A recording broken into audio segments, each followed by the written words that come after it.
When you think about what an AP course is, it's a college-level course offered in high school.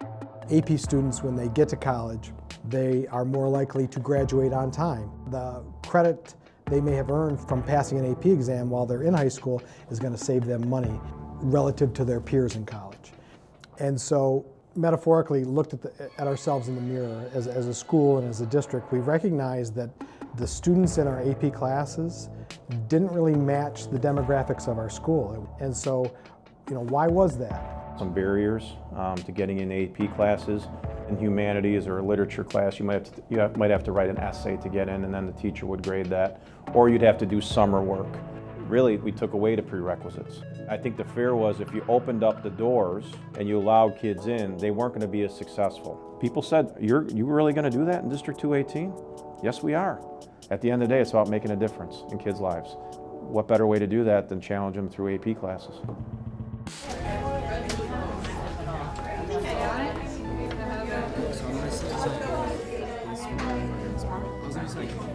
I think a lot of it was skepticism, right? Are they going to have the work ethic to be successful in the class? Or every day am I just going to have to come in and say what they should have learned in homework, and then, we're losing time working on the skill development and things like that. But really, every time we have an expansion, whether it's going from 11 kids to having AP at the freshman level, I think we've gotten a lot of the right kids in the class, and they're challenging themselves and rising to the occasion.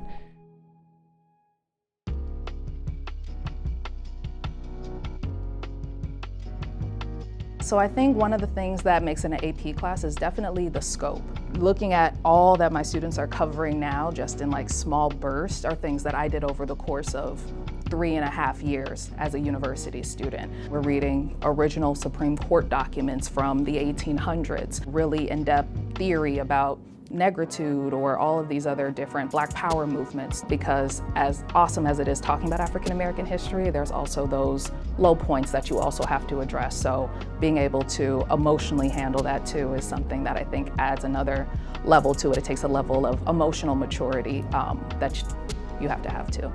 At the end of those 10 minutes, I'm going to start going through these slides and critiquing them.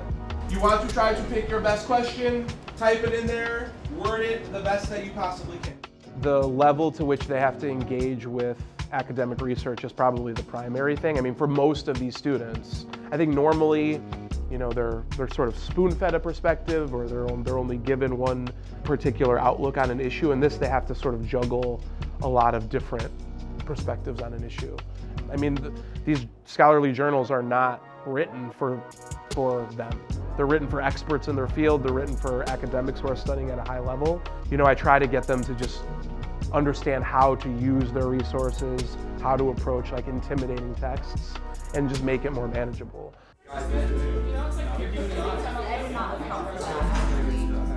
We treat them more like a college student. You know what I mean? And I think that shift where they're not being, just kind of dragged along, where they really have to take ownership of learning, I think all of those things combine to make it so that students that maybe traditionally wouldn't have been in there are now seeing that like, hey, my friends are putting in the work, I want to put in the work, and I have to learn on my own. And I think that's why we're able to be more successful with it, because these kids are getting an opportunity to be in a space where they're being challenged and they're meeting that challenge.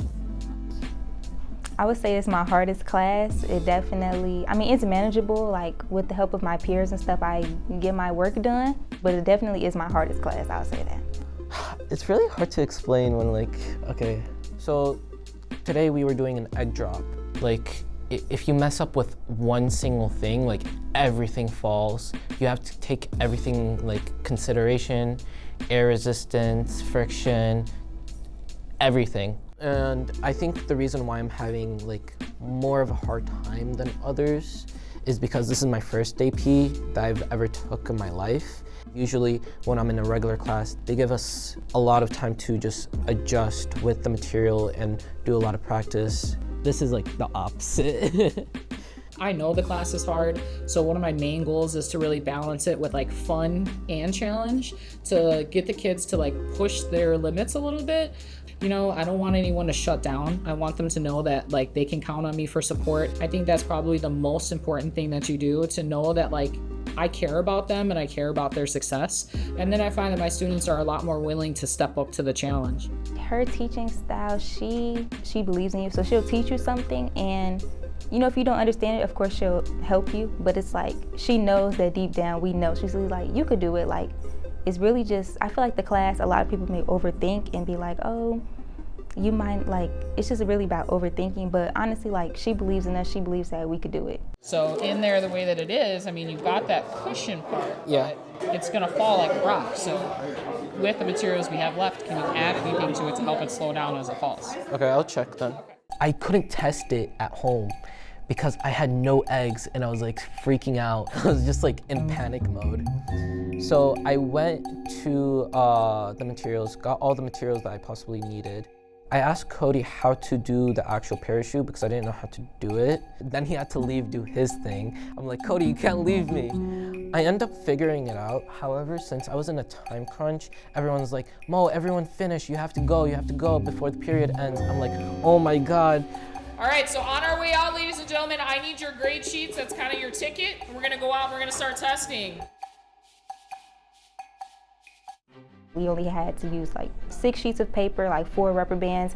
So we was like, okay, what can we really do that will help our egg not crack? So then it was like, okay, we could make a parachute kinda and help like use balloons, use different things. So I was like, okay, yeah, we could do that. That would work. I think it did survive. All right, I got Mo. Do we have something together for Mo yet? So I cut strips of piece of paper, and then I taped that to the parachute, taped that to my project, and then I have like a pyramid with paper on top of it. This is, oh my God, it's tangling. And then at first I thought I was gonna like actually do something. Like maybe we'll survive. You never know. You never know. Okay, I'm about to drop it. 3, 2, 1. Oh no. You know what? Oh, it's cracked. Oh, that's Like, I feel like if the egg was in more, it probably would have been okay, but that part was just sticking out. it didn't look good at the beginning.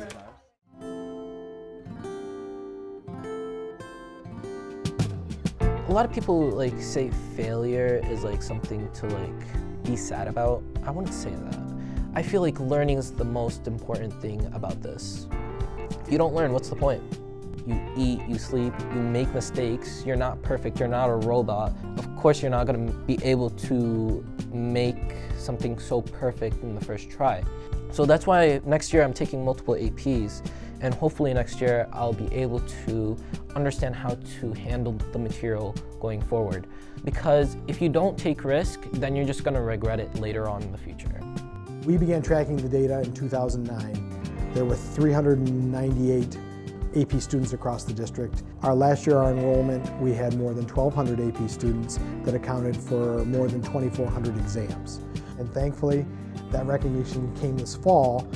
Shepherd High School and Richards High School earned the Bronze AP School Scholar Award. And so that's based on the College Board metrics, that a certain percentage of your graduating class took at least one AP class over the 4 years they were in high school.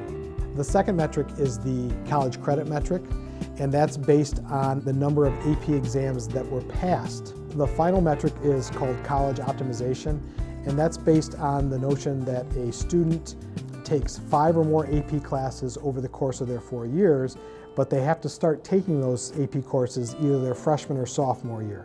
Well, this last year, we saw a 9% increase in our 3, 4s, and 5s, which can give you college credit. The numbers don't lie. Any kid from any environment can succeed in an AP class if they're up for the challenge, as long as they know someone's there to care about them and to walk them along that journey and support them.